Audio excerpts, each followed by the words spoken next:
मुंबई से खबर सामने आ रही है जहां पर मीरा भयंदर इलाके में शदीद आतिशबाजी की खबर है। आग से कई झुग्गियां जलकर खाक हो गई हैं। आग बुझाने में फायर ब्रिगेड का अमला जुटा हुआ है। हादसे में कई लोगों के झुलसने की खबर सामने आ रही है।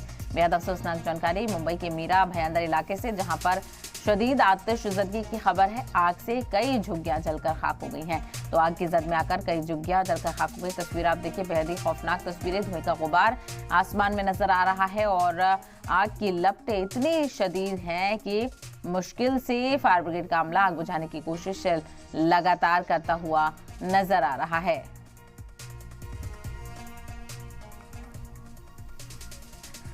तो मुंबई से आग लगने की खबर सामने आई है।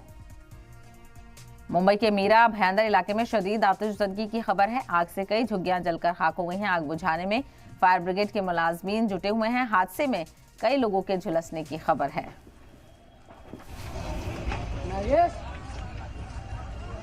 जबरदस्त लग रही है।